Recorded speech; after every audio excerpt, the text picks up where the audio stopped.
많은 분들이 생각하시기에 그 낡은 국산차가 임차인 분들일 거라고 생각하지만 그분들이 대부분 자가로서 이쪽 동네에 오래 거주하신 분들이 많아요.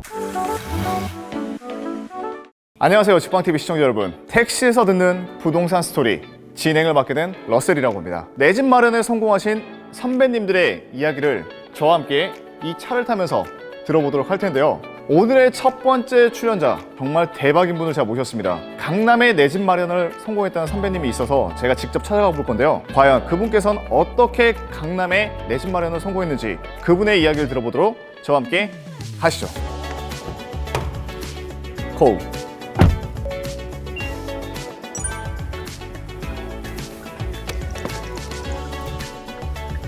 작가님 안녕하십니까? 안녕하세요. 반갑습니다.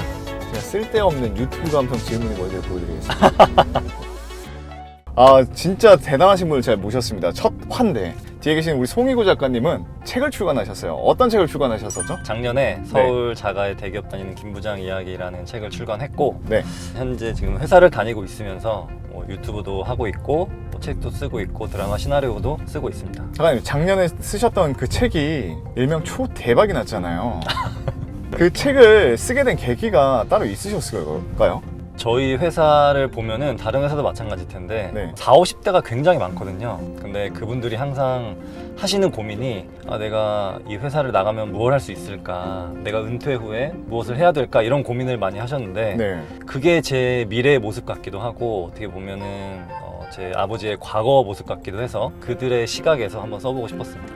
그들의 시각에서 쓰긴 하셨지만 대부분의 선배님들은 그런 부동산에 관심이 없었을 거란 말이에요. 네, 대한민국 대부분 전세를 많이 살았잖아요. 맞아요. 그런데 어떻게 하다가 작가님 같은 경우에는 그걸 깨버리고 부동산에 관심을 가지게 되신 거예요? 근데 저희 아버지랑 가장 친하게 지내시던 분이 땅을 좀 많이 가지고 있었는데 한 번에 보상을 되게 많이 받으셨어요. 네. 그래서 거기서 이게 부동산이 이렇게 무서운 거구나, 이렇게 한 번에 큰 불을 일으킬 수 있구나, 이거를 좀 옆에서 보면서 부동산에 관심을 가지게 됐습니다. 그걸 보면서 아버님께서도 부동산에 관심을 가지게 되셨나요, 혹시? 아니요. 근데 이렇게만 와보니까 도곡동이 정말 좋은 것 같은데 네.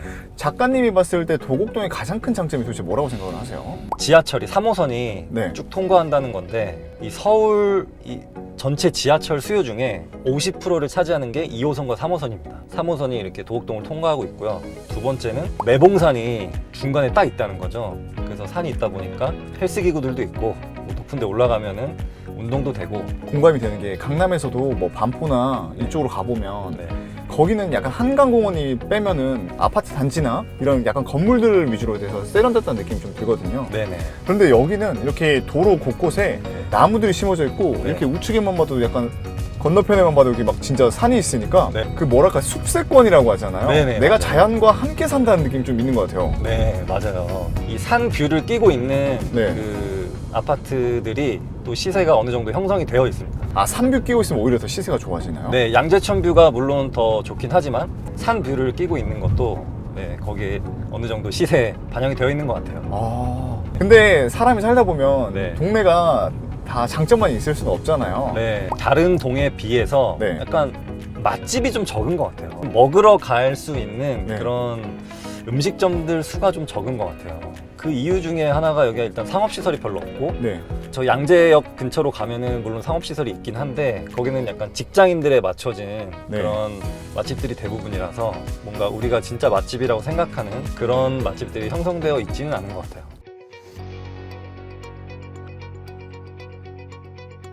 작가님, 지금 여기가 강남이잖아요. 네, 너 어디 살아 했을 때 강남, 그럼 쟤는 부자인가 보다 네, 라는 그런 인식이 좀 있는데 네. 강남은 다 부자들만 사는 건가요? 아니면 강남은 도대체 어떤 사람들이 살고 있는지가 진짜 궁금해요.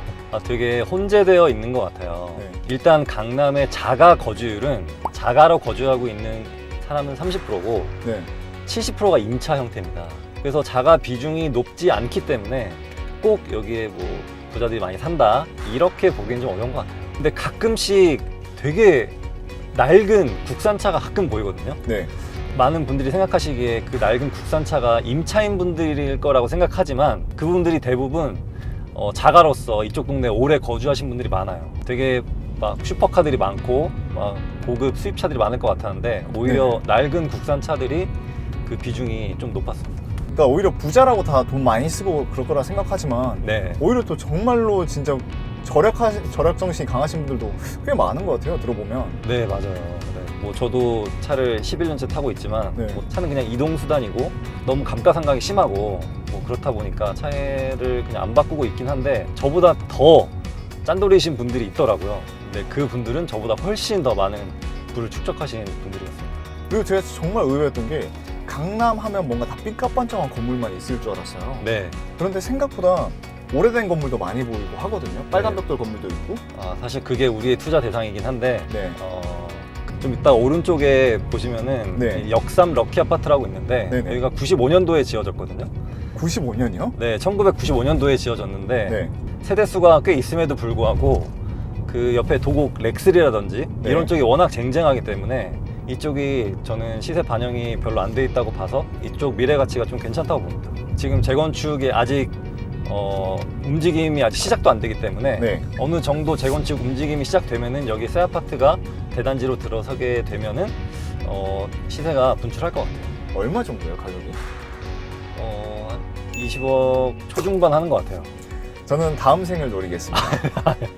그리고 여기에 사시는 분들, 전문직 분들 중에 여기가 고속도로를 타기 편하거든요. 네. 여기서 사시면서 자기 병원은 그쪽 경기도에 개원하신 분들이 진짜 많아요. 야, 반대네요. 우리 일반인들 같은 경우는 경기도에 집이 있고 서울로 출퇴근을 하잖아요. 네. 그런데 부자이시거나 전문직이신 분들은 서울에 집이 있고 경기도로 출퇴근을 하시네요. 네, 그래서 그분들은 그 러시아가 없어요. 오히려 차가 밀릴 시간에 오히려 반대 방향으로 가기 때문에 네. 별로 그런 교통 막힘에 대한 스트레스가 없습니다. 정말 지금 이렇게 저희가 다양한 얘기를 하면서 이제 강남대를 지나가고 있잖아요. 네. 차가 정말 막히거든요. 네. 실거주자 입장에서 이런 거 불편하지 않으세요?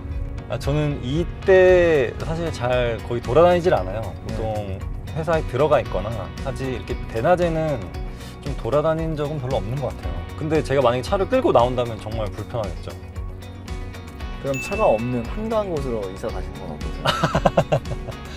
그러면은 또 생활이 좀 불편할 것 같습니다. 네. 그냥 제가 걸어서라도 뭐 이렇게 할 수 있는 곳이 편하긴 하지 차가 많더라도 네. 좀 밀리는 게 나은 것 같아요. 그래서 이제 또 투자 대비 또 상승률도 다르고 또 이런 건 또 이제 실제 그 거주민들의 속사정인 거잖아요. 네. 그러니까 이거는 확실히 동네에 살고 있는 분들한테만 들을 수 있는 진짜 새로운 정보네요. 네, 그래서 저도 이렇게 저희 아이들 그 부모님들 만나면 전무직들이 굉장히 많은데 네. 저는 회사원으로서 약간 좀 이렇게 쫄리는 그런 게 좀 있습니다. 그러면 작가님은 그런 자녀 친구들의 부모님을 만나면 네. 소개를 할 때 안녕하세요 작가입니다 아니면 안녕하세요 직원님들 이렇게 하시나요? 직업 얘기 아예 안 합니다. 네, 직업 얘기 아예 입 밖으로 꺼내지도 않아요. 아, 네. 그래요?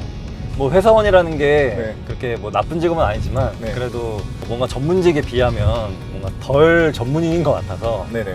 그렇게 제가 막 제 직업을 내세우지는 않습니다.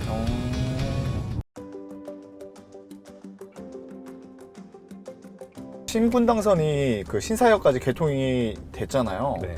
이게 과연 큰 영향을 미칠까라고 전 생각을 했었거든요. 네. 그래서 신분당선 연결돼 있는 밑에 동네에만 아파트 값이 많이 올라간 거 아닐까? 네. 그런 생각을 했었거든요. 네. 그런데 제가 아는 지인분들 중에 한 분이 네. 옥수에 사세요. 네네. 근데 그분이 정말 좋아하더라고요. 네. 원래 3호선이 강남역을 안 지나가다 보니까 맞아요. 네. 그게 은근히 돌아가기 불편했대요. 네네. 아, 이러면 또 이쪽도 동네 시세가 견인이 될 수도 있겠구나, 상승할 네. 수도 있겠구나 생각이 좀 들더라고요. 맞습니다. 그래서 신분당선이 이게 용산까지 계획이 잡혀 있는데 네, 용산에서 강남 오기가 되게 애매하거든요. 진짜 애매해요. 네, 그게 연결되면은 용산하고 강남의 어떤 시너지가 더 커질 것 같아요. 왠지 그럼 용산의 가치가 더 올라갈 것 같습니다. 용산은 원래 뭐 좋은 곳이니까. 그렇죠. 원래 좋은 곳이지만 네. 더 좋아지지 말란 법은 없으니까요. 네. 근데 아직 뭐 착공을 했는지 모르겠는데 좀 시간 좀 걸릴 것 같습니다. 이 신사역까지 뚫리는 것만 해도 지금 공사 기간이 꽤 길었거든요. 네, 그래서 강남대로는 항상 공사 중이었어요. 그렇죠. 근데 지금도 아직도 마무리 공사 중에 있긴 한데 이게 언제 끝날지는 잘 모르겠습니다. 진짜 서울이 어딜 잘 보면 어딜 가나 다 진짜 공사판인 것 같습니다. 네, 근데 이게 결국에는 부동산은 입지라는 게 사람이 몰려 있는 곳에 정부도 투자를 하거든요. 네, 그래야 약간의 투자만으로도 더 많은 사람들이 누릴 수 있기 때문에 어떤 효율성을 선택할 수밖에 없어요. 그렇죠. 네, 그래서 집을 사시거나 뭔가 투자를 하실 때는 도로에 차가 밀리는지 아니면 지하철에서 사람들이 우르르 내리거나 우르르 탄다든지 이런 곳을 꼭 확인하셔야 될 것 같아요. 아 진짜 그게 공감되는 게 우리가 가끔 임장을 가거나 네. 부동산에 정말 관심 없는 분들이 그냥 봤을 때는 네. 이렇게 내 아파트 근처에 이렇게 차가 꽉 막혀버리거나 그러면 네. 아 여기 답답해 출퇴근하기 너무 힘들어 나 못 살아라고 하잖아요. 네. 근데 여기에 사람들이 많이 몰린다는 거잖아요. 네, 맞아요. 그럼 반대로 주거에 있어 좀 답답함이 있을 수 있지만 네. 가격이 뻥뻥 올라가줄 확률이 상당히 더 높다는 거겠네요. 네. 그런데 작가님 그럼 마지막으로 궁금한 게 있는데요. 네. 작가님은 어찌됐건 모두가 살고 싶어하는 강남으로 입성을 했잖아요. 그러면 이제 최종 목표를 달성한 것 같은데 작가님은 더 이사 계획이 있으신가요? 네, 뭐 이사하고 싶은 곳은 있긴 해요. 강남인데도 더 가고 싶은 데가 있으세요? 굳이 강남 내에서 아니더라도 네. 뭐 성수동이라든지 아니면 한남동이라든지 네네. 이런 쪽에서 한번 살아보고 싶긴 합니다. 목표를 달성했다가 끝이 아닌가 보네요. 또 새로운 목표가 생기나 보네요. 저는 사실 집에 대한 욕심 별로 없거든요. 네. 그래서 집보다는 그 동네를 좀 더 누려보고 싶고 이쪽 동네 사람들은 어떻게 사나 이런 거를 좀 알고 싶은 거죠. 아 그러면 작가님 아까 작가님이 이쪽 동네 사는데 어떻게 사나 궁금한데 했잖아요. 네. 그럼 저는 작가님이 어떻게 사나 궁금한데 네네. 한번 작가님의 집을 조금이라도 보여주실 수 있으신가요? 아, 네, 알겠습니다. 네네. 여기 왼쪽으로 가면